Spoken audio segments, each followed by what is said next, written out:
David, thank you so much for being here today. Phenomenal to be here. Super excited to pour into your community and hopefully empower others to be happy. If there was one concept, one idea, something that you think has had the biggest tangible difference on your life, what do you think that would be? Consistency and Mm, understanding that the simple things to do are unfortunately simple not to do. And so you need to stay consistent in your behaviors aligned with where you want to be or better. And would that be the advice, like, because I have down here, I wanted to ask you about the advice for people in their 20s, and that tends to be the age of my audience. And it seems like that would be the advice that you would give them as well, right? I would add on one other simple thing to do that's simple not to do that I wish somebody would have pressed upon me in my teens, 20s, 30s, 40s. Something I still remind myself in my 50s, which is ask for help. The hardest Mm, thing to do is ask for help, but the fastest way to get to where you want to be is find someone in the position you want to be in and ask them for help. Get the directions to where they are. yeah. And for people who are looking to find that, like, especially if you want to be uncommon, like by definition, those uncommon people are uncommon to find. How would you find those people to ask their advice or like that mentorship role? It's not the easiest thing to come about in an organic way. Yeah, it's interesting because it has to be intentional, right? Hmm. Organically, understanding how the universe coincides by putting yourself out there still requires you to be intentional by putting yourself in a position of being around the people who sit in a situation that you want to be in. So that intentionality requires you to be more interested than interesting. You have to do Mm, your research. You have to find out who it is that sits in the situation you want to be in, where they hang out, what they're involved with, and then put yourself out there, not only paying attention to the who, but giving your intention by doing, saying, thinking, feeling, and believing in that construct, that frequency, that neighborhood. You put yourself in the neighborhood with the people that you want to be in. You may not be the point guard on the basketball team in that neighborhood, but it's better off that you're the sixth man. no doubt. I mean, it's just increasing that surface area of luck almost, right? Like increasing the surface area that you rub shoulders with those people and putting yourself in positions and just putting yourself out there, especially in the age of the internet. Like it's crazy the amount of people that you can reach just by a simple DM or just by posting content. The world just It's opens up to crazy. you. Yeah. Yeah, the total addressable community is unfathomable. Most people Mm, don't understand that they have access to over 7 billion people. And in the construct of understanding the total addressable community, notating that more than ever, your own essence, your own frequency, which is dictated by your skills, your knowledge, and your desire, can actually help facilitate building your community earlier, allowing it to grow exponentially, allowing it to accelerate in the coincidences by paying attention to what you want, but also adding in the intention, as I mhm. mentioned earlier, of what you do, say, think, feel, and believe. And if you pay attention to what you want and give your intention to what you want with the size, scope, and scale of that total addressable community, it will equal so many options, opportunities, and touches of favor. It will equal the results and the consequences and the coinciding of the universe. It's actually the mathematical equation of luck. So it's more than the surface area of luck. It's the mathematical equation of luck of what you pay attention to and what you give intention to equals the coincidences in your life or better. with with that said, the landscape of work is changing rapidly with social media and the ways that people are getting wealthier is just younger and younger people are finding ways to make money and doing all these new different type of things. If you were just graduated college, you had nothing to your name, and you were looking to get to a similar place to where you are today, how would you go about thinking of one, what to dip your toes in the water with, and what type of skills would you be focusing on? Yeah, well, first I do an inventory of my skills.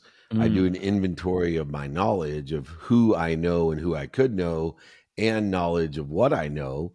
and then my desire that I must be what I can be according to some sort of industry, career, or job that best is aligned with, supplemental to, synergistic with what is doing well today, what is stable today, and what I think is doing well in the future. And if I align by taking inventory of those skills, which you mentioned, the knowledge of who and what, and maintain my desire by clearing the interference of what other people think or what's missing or what I don't have, and utilizing my God given faith of inspiration to live in spirit and apply my why to that supplemental, synergistic, aligned skills, knowledge, and desire with what's doing well, what's stable, what you think is going to do well in jobs, careers, and industries that are aligned with those as well. You're going to find there's so many options, opportunities, and touches of favor that your primary focus will be on prioritizing them,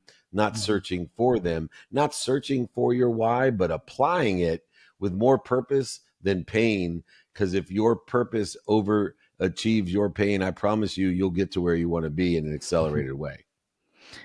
It's it's one of those things that it's hard for a lot of young people, I think, to know which desires are the ones that are their true desires, if that makes sense to you. Like, I think a lot of younger people struggle to know what they want. They have all these kind of scattered desires. Do you have any insight when it comes to knowing what's fact or fiction when it comes to your desires? Yeah, put your desire in your behavior, right? The only definition of good behavior is behavior that's aligned with where you think you want to be. I'm 56 years old and I don't know what I want. I think today this is what I want, but I know that time, emotion, and value changes immediately when I make any decision or come to any agreement. And therefore, if I focus in on today in the trajectory by utilizing my behavior, notating that good behavior is just defined as being behavior that's aligned with where I want to be or better. Bad behavior is not aligned with where I want to be or better. So if I have behaviors with my friends, my nutrition, my family, if I have behaviors with my exercise, behavior in work ethic that are not aligned with where I want to be or better, then I know that's bad behavior. And if it is aligned, I know it's good behavior. And why is that important? Because it's not guaranteed good outcomes, because the only outcome of good behavior is good progress. And we know that although we may be progressing to what we think we want or better, that time, value, and emotion is ever changing. And therefore, I may not think I want that tomorrow. And so, therefore, if I'm constantly adjusting and adapting and adopting my behaviors and continually aligning them where I think I want or better each day, knowing, especially if you're as young as you, that I'm guaranteed 24 hours a day, every day of my life, except for one day. And that's the Mhm. last day of your life.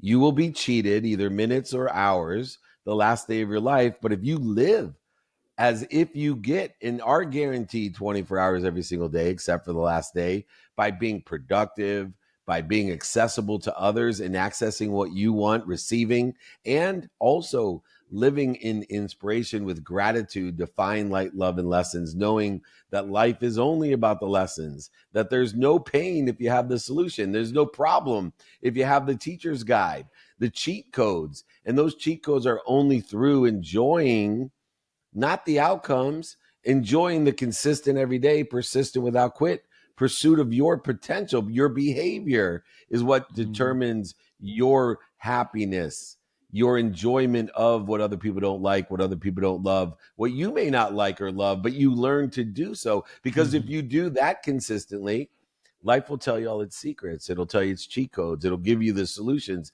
It's the teacher's guide. You and I both know you could kick my ass in Fortnite, but if I had the cheat codes, I'd kick your ass. It doesn't matter how old I am or how young you are. If I gave you the cheat codes to life, you would kick some serious butt. And that's what I try to teach people is how to utilize the behaviors, not the outcomes, notating that good behavior, the only instant result is good progress only if you know what you want or better, or think you know what you want or better for today.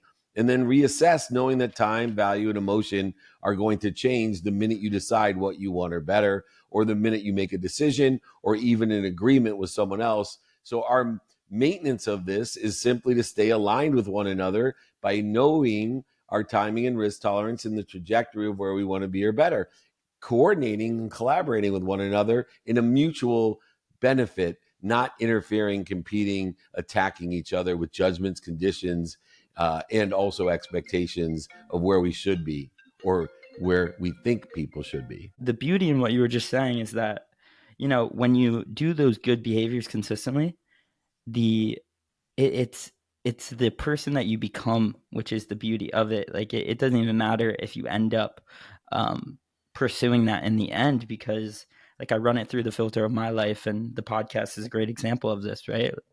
By me being consistent with the podcast, even if I didn't want to be a podcaster in the end, I learned marketing, I learned communications, I learned copywriting, all these skills that I acquired along the way.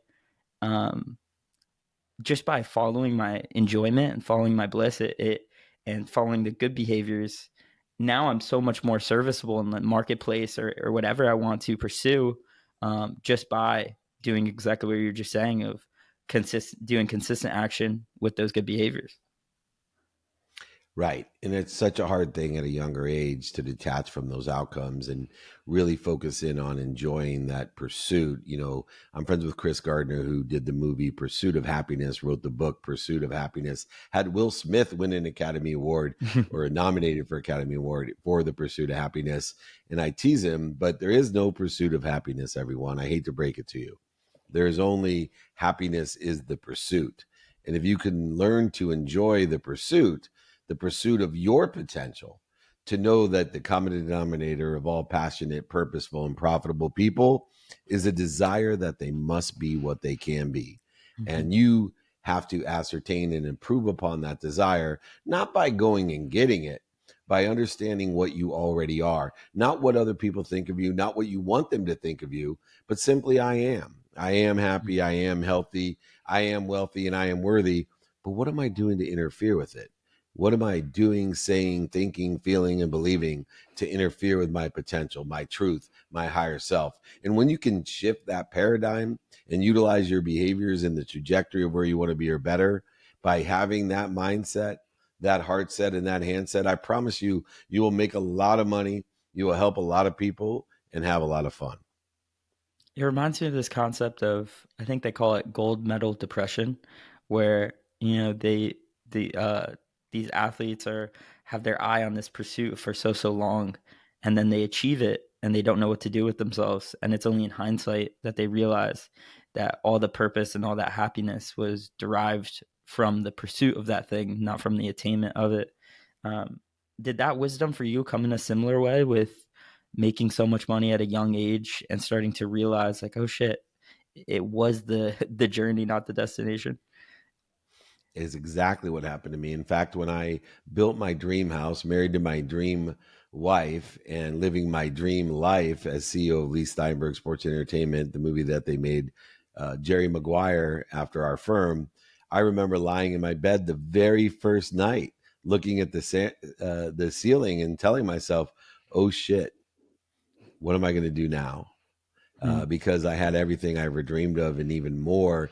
And you are always limited by one thing, your self-image. And so when you're attaching your self-image, your identity to an outcome, to how much money you make or a job that you have or touchdowns you're going to score or gold medals or Academy Awards, when you attach your identity to that, your self-image to that, you got to remember, you're never going to overachieve your own self-image. And if you reach that self-image, you're going to feel empty.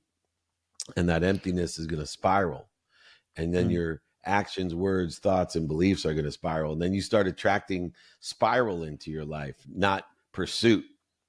And when we attract spiral into our life, it's a zero-sum game, which ends up in zero health, zero wealth, zero worthiness, and zero happiness. So what do you think the solution to that is? Do you think it's just goals that are almost unattainable? No, I think it's practice, Mm-hmm. focusing in on where I want to be each day and incrementally moving that self image that is real enough to still be inspiring, but far enough to not be achievable. And so by moving the bar moving the image incrementally day by day, aggregating, accelerating, and compounding towards where we want to be or better. It's an incremental approach that requires practice. It requires the ability to be consistent and persistent in the pursuit of your potential. But remember, time, emotion, and value will change the minute you think you know what you want or you come to an agreement with yourself or someone else.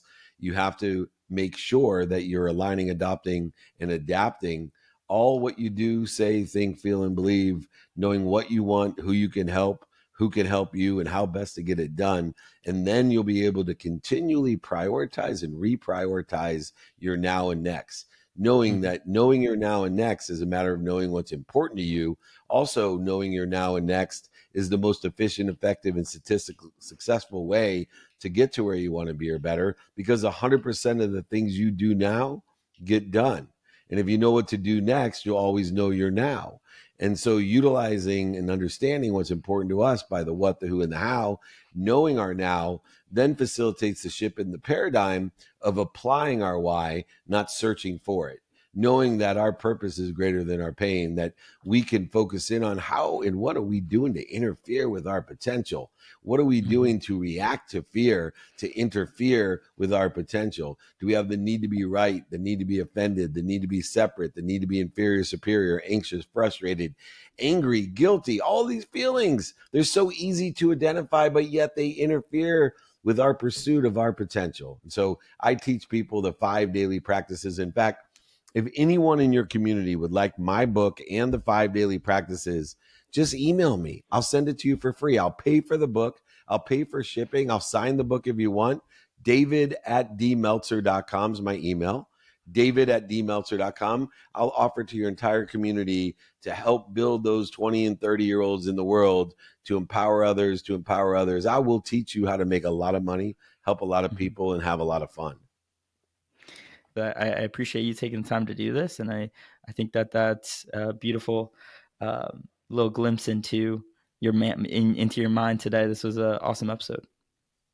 Well, it's been an awesome time to be on this awesome episode with an awesome host like you, Ryan. And I can't wait to see what you do next. I appreciate everyone. And please remember, everyone, be more interested than interesting. Be kind to your future self and do Mhm. good deeds. Please reach out to me, David at dmeltzer.com. Thanks so much for having me.